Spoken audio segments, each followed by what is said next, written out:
Mesdames et messieurs, je suis très heureux de vous savoir nombreux devant vos petits écrans comme d'habitude pour suivre cette grande émission, la Diaspora, qui vous a été toujours présentée par votre humble serviteur que je suis, William Tshisekedi. Mesdames et messieurs, aujourd'hui, comme vous le savez, nous sommes le 30 juin. Donc le 30 juin, nous nous sommes déplacés avec mon équipe pour venir ici à Genève pour une messe qui est organisée à l'honneur de l'indépendance de la République démocratique du Congo. Les Congolais qui vivent ici en Suisse, ils se sont déplacés tous pour venir, n'est-ce pas, célébrer, commémorer ensemble Jean-Pierre Yodi Kassongo qui est venu lui de Berne, qui sera aussi présent ici dans cette messe. Et mesdames et messieurs, avant que Marquis Toussé S puisse, n'est-ce pas, mettre sa caméra afin que moi je puisse commencer cette émission, mais j'ai eu quand même à échanger avec certains Congolais qui nous ont parlé, qui ont dit qu'ils sont en train de déplorer l'état actuel dans notre pays.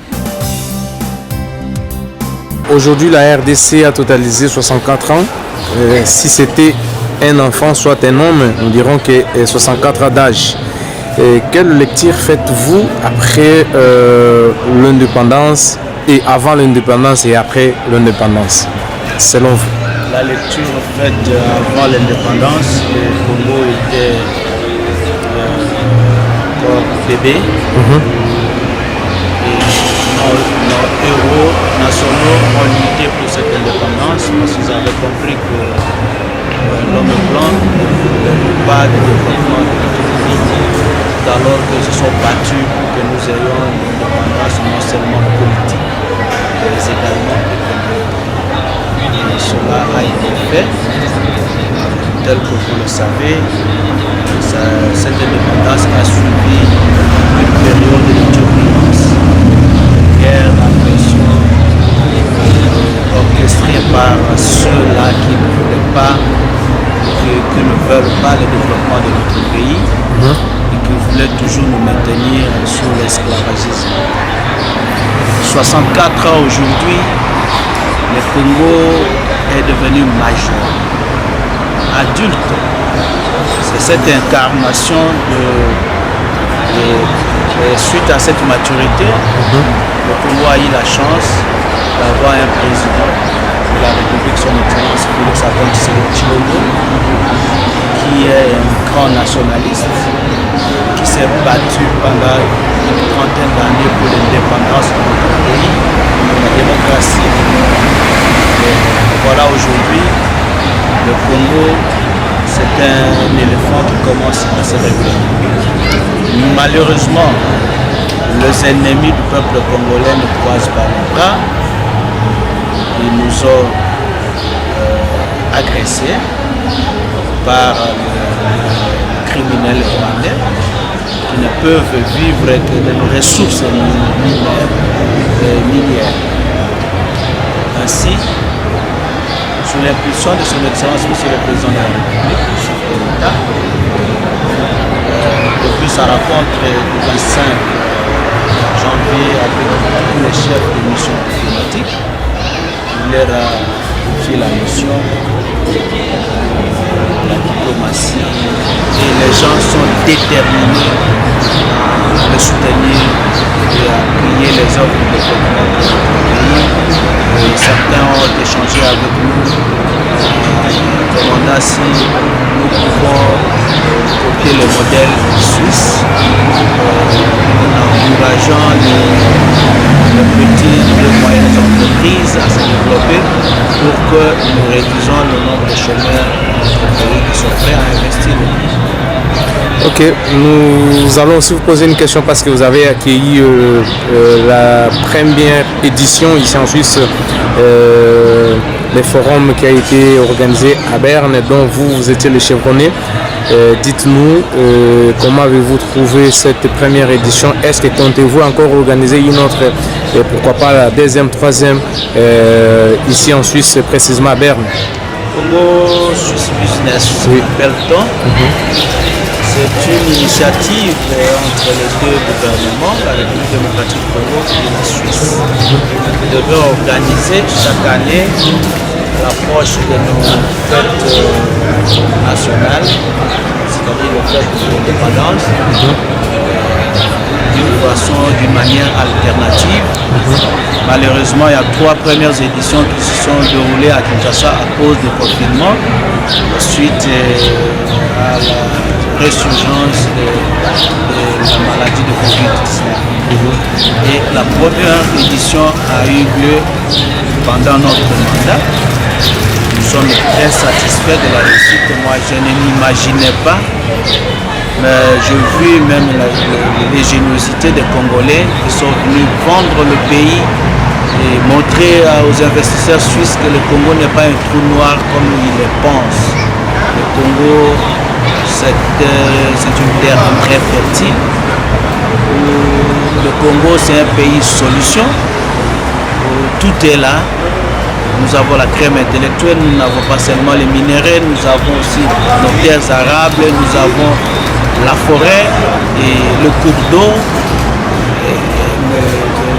Les compatriotes ont démontré à la face du monde que le Congo est capable de beaucoup de choses. Vous avez vu certaines dames qui investissent dans la fabrication de chocolat. Ils ont importé des connaissances apprises de la Suisse à l'RDC. C'était très intéressant. Vous avez vu l'appel de la cellule climat des affaires de la présidence de la République qui a expliqué aux investisseurs suisses que grâce aussi au guichet unique, même pour créer une entreprise, ça devient très facile. Le président de la République a assaini le climat des affaires qui attire maintenant les investisseurs à venir. C'était une grande réussite et nous espérons que avec l'aide de Dieu et l'appui de son Excellence, Monsieur le Président de la République, nous allons continuer les éditions de vendre le pays et montrer à la face du monde que le Congo aujourd'hui est incontournable. Excellence, comme vous venez de dire par rapport aux investisseurs suisses qui voudront aller au Congo pour aller investir, tant que diplomate, tant que le numéro 2 de l'ambassade de Berne, qu'est-ce que vous pouvez leur dire? Quel est le message que vous pouvez lancer à tous ceux qui sont tentés d'hésiter? Certainement, il y a d'autres aussi, parce qu'il y a même d'autres compatriotes qui ont des entreprises qui n'étaient pas informés par rapport à cette forum, quand bien même la réussite était totale. Mais qu'est-ce que vous allez encore faire? Là, je vais poser cette question à des volets. La première, c'est-à-dire comment vous allez faire pour faciliter tous ces gens-là à se rendre à Kinshasa, parce que l'octroi des visas, ça doit d'abord passer par vous, le titre du dossier et tout consort. Et la deuxième chose, seulement si il y aura encore un autre forum qui va se faire ici en Suisse, comment vous allez procéder pour que la diffusion soit un peu plus large, afin que tous nos compatriotes qui sont naturalisés suisses, qui voudront, non seulement nos compatriotes, voire même les Suisses eux-mêmes, qui voudront venir aussi participer à ces forums, qu'est-ce que vous allez faire? Quels sont les mécanismes que vous mettrez en place pour la large diffusion? Dans les jours à venir, nous allons organiser des tournées au travers les cantons de Berne pour rencontrer les opérateurs économiques soucieux d'aller investir en République démocratique du Congo. Nous allons les approcher et leur rassurer de notre soutien pour qu'ils investissent d'une manière gagnant-gagnant. Cela, ce sera, je vous rassure qu'ils auront le total soutien de l'ambassade pour les faciliter les démarches, les accompagner même en République démocratique du Congo pour que nos deux États puissent concrétiser les différents accords signés depuis les années 72 qui souffrent d'application jusqu'à ce jour. Congo est ici 64 ans après colonisation. Nini Mukoki ko retenir après indépendance na lelo ndenge tokomi o bomoni kozala échanger na Congo. Se présenter dans le Congo nani? Oui.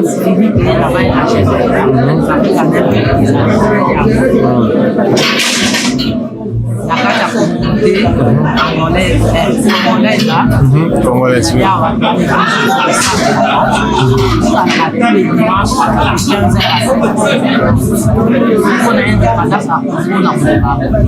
C'est quand même triste de savoir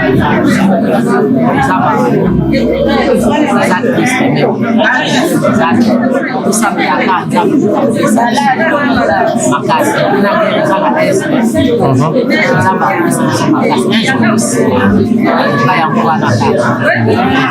Ok. Maman, et vous, Bazotalo Sipo na Kinshasa, na antenne A. Les la journée d'indépendance, nous fêtons en Suisse la manière na biso. 64 ans après, Nini Oyo, Tokuki ko retenir après 64 ans, Oyo, ba Belge Batika Congo. Journaliste,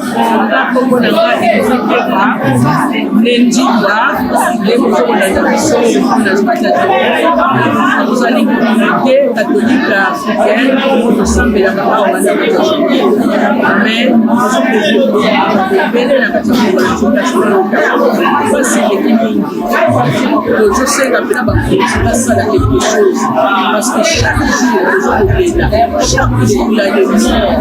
Nous avons donc si nous avons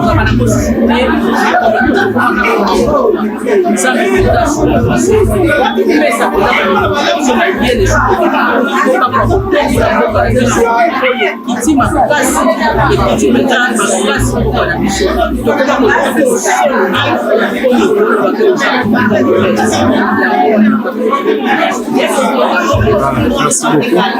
Maman, bonjour. Ouais, maman, 64 après, Mboka Rabiso, toujours continuer Kolela. Guerre aussi la terre, maman baza ko violer bango na est, bitumbe ça continuer, mais les lobbies sont toujours célébrer indépendance 64e anniversaire ya Congo. Message ni ko sala nango et puis lecture ni yoko sala par rapport ya makamno sozo le kanaka tamboka. Kombo nani ndanu? Oui.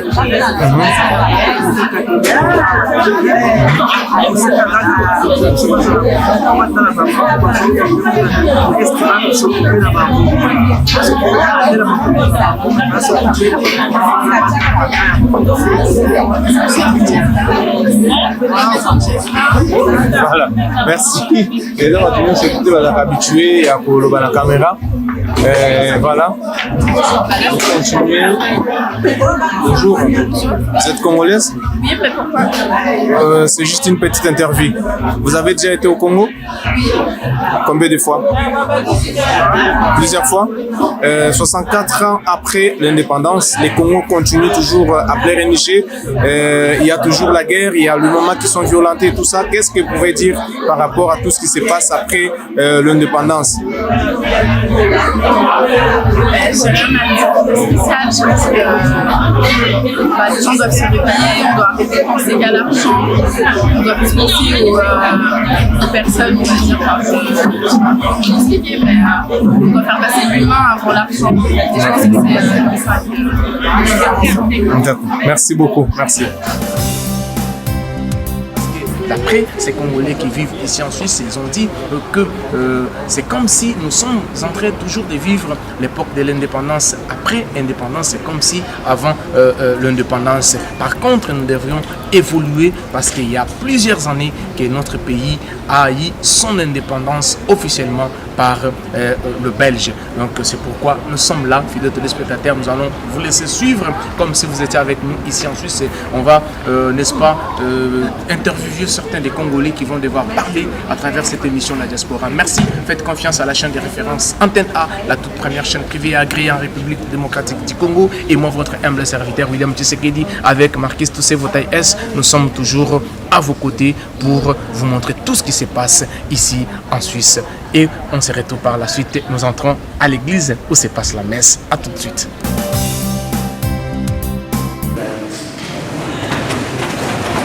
Au nom du Père, je vous salue Marie. Vous êtes bénie entre toutes les femmes, et Jésus, le fruit de vos entrailles, est béni.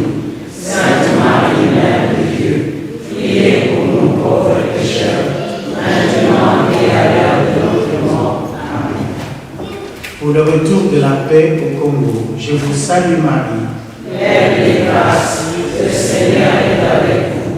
Vous êtes bénie entre toutes les femmes, et Jésus, le fruit de vos entrailles, est béni. Sainte Marie, Mère de Dieu, priez pour nous pauvres pécheurs, maintenant et à l'heure de notre mort. Amen. Pour nos familles et pour notre ambassadeur, je vous salue Marie. Pleine de grâce, le Seigneur est avec vous. Vous êtes bénie entre toutes les femmes, et Jésus, le fruit de vos entrailles, est béni. Sainte Marie, Mère de Dieu, priez pour nous pauvres pécheurs, maintenant et à l'heure de notre mort. Amen. Ô Marie conçue sans péché, Priez pour nous qui avons recours à vous. veuillez vous asseoir. Et à œuvrer pour la cohésion nationale. Car chacun de nous aura à rendre compte devant ce Dieu qui aura fait de chacun d'entre nous des artisans de paix et à qui il a donné des talents. Dieu a donné ses talents à chacun, à chacune des Congolais pour que ce beau pays, le potentiel immense, grâce à notre savoir-faire personnel, soit véritablement un pays plus beau qu'avant. Plus beau qu'avant. Alors qu'avant, je me rappelle quand ma mère allait à l'hôpital général, on appelle actuellement Maïmo, pour accoucher.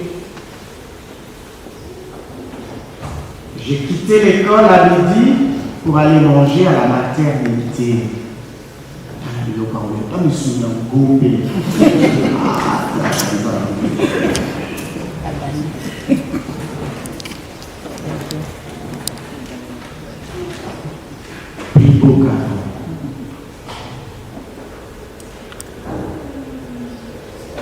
À l'école primaire, dès l'entrée, on n'avait pas connu ça.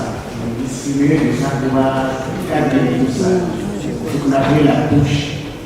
Douche en haut, solonamo, le corps à la veillée. Pour sauver un peu. Oui, bien. On peut gagner une famille pleine d'objets classiques. On ne payait pas de minéral. Plus beau qu'avant. Qu'avant, on était moins beau, on est mieux aujourd'hui. Non. Nous devons être sincères et le reconnaître. C'est quand on confesse ses péchés, on reconnaît son mal, que l'on peut être guéri.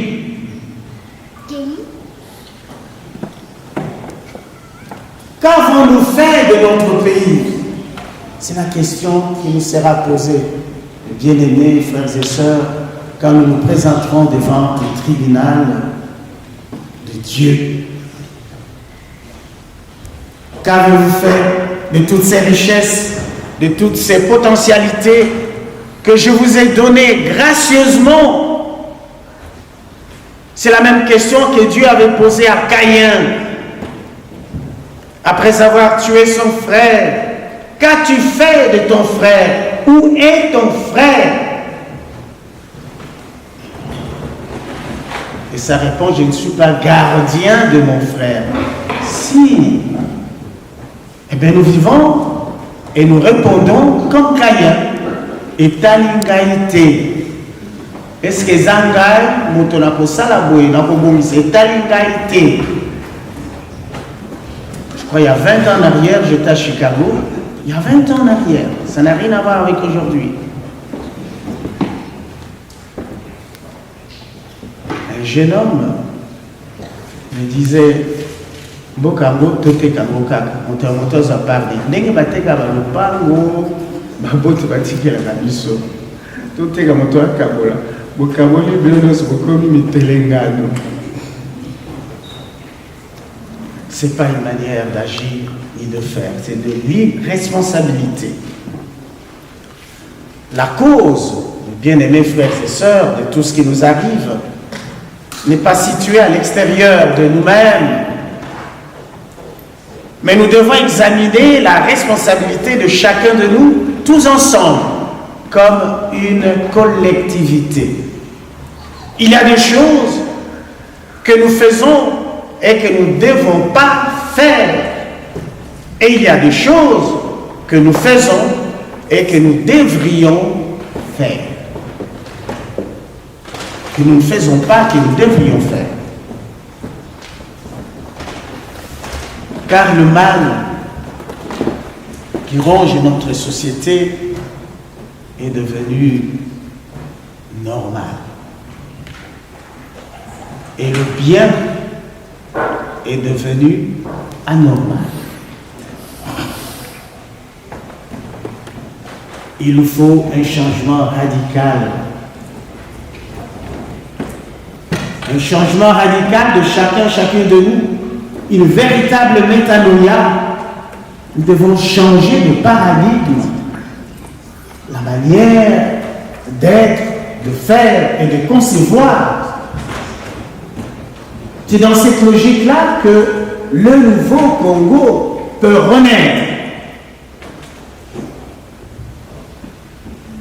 Les 2 épisodes de guérison racontés dans le passage de l'Évangile, dans Matthieu chapitre 5, versets 21 à 43, l'Évangile était long. La guérison de la fille de Jaïr, la guérison de la femme qui souffrait d'hémorragie pendant plus de 12 ans et qui est partie de médecin en médecin sans aucune amélioration, nous interpelle aujourd'hui. Et je vois le cas de notre pays. L'hémorragie, c'est du sang qui sort, perte de sang. Et le sang coule dans notre pays. Le sang coule au Congo. Vous comme moi, en écoutant RFI, nous avons appris que Kanyabayonga est tombé. Que chaque jour, il y a des morts. Dieu, nous l'avons écouté dans le livre de sagesse, n'aime pas la mort. Ne veut pas voir les êtres humains créés à son image, à sa ressemblance, mourir de cette manière-là. La mort doit être naturelle.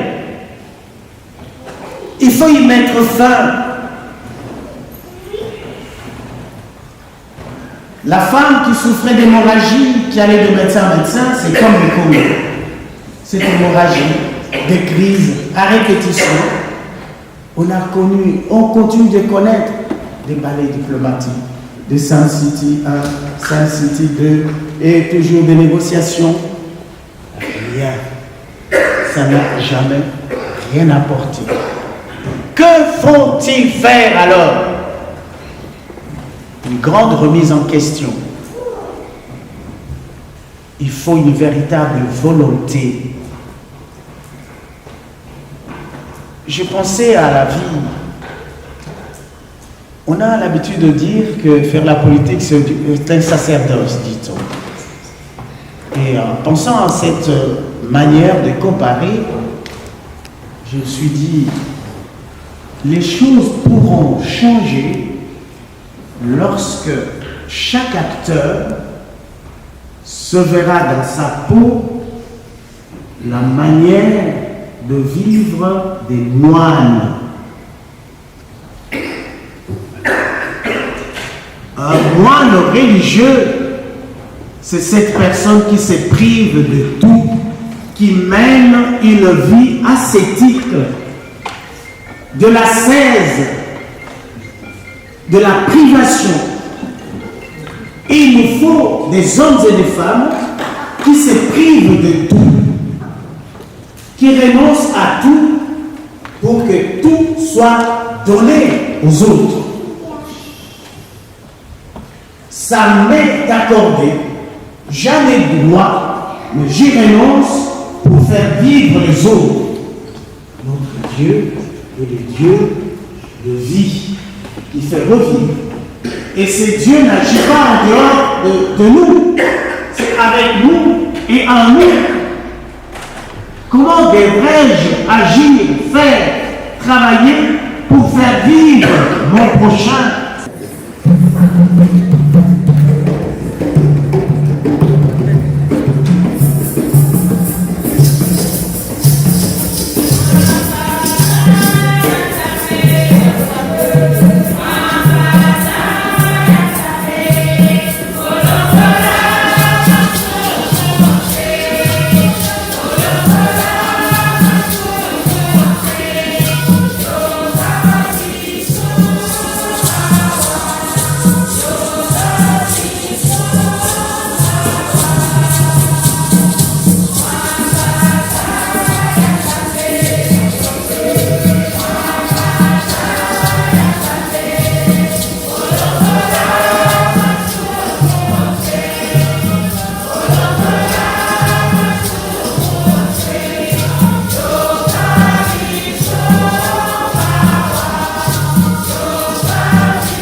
kasi pengana lobela kasi on appelle ça monter voilà kasi donc c'est le terme qu'on utilise pour ceux qui sont passés au c'est comme parler de vous avec plateforme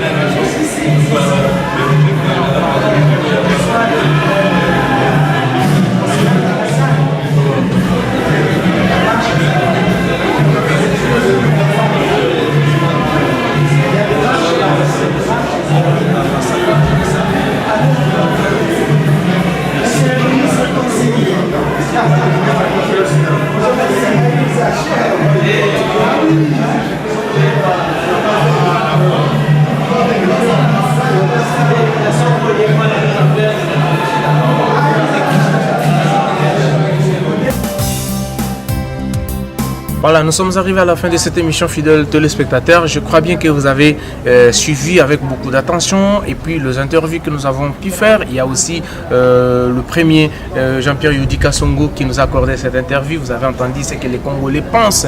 Les Congolais qui vivent ici en Suisse sont en train de penser et ceux qui sont en train d'exhorter, bien sûr, aux gouvernants de pouvoir faire aussi quelque chose pour le pays. Ça sera une très bonne chose parce que les Belges nous ont laissé ce pays et nous avons tout ce que nous avons dans notre pays, on a tout, mais rien ne va. Pourquoi ça ne peut pas changer? Pourquoi les choses ne peuvent pas changer? Pourquoi les Congolais doivent toujours pleurer léger tous les jours? Donc merci beaucoup à la grande équipe, merci à toi Marquis Toussé Votaï S, merci infiniment et comme ça à toi l'homme du passeport rouge, l'oiseau migrateur qui réside en France, de jeunes à Singapour, d'or aux États-Unis d'Amérique, toujours entre deux avions, 3 coups de fil, lui on l'appelle Ndongo Abega, le meilleur des temps, de tous les temps. Et puis sans oublier aussi comme ça Ngunza 7.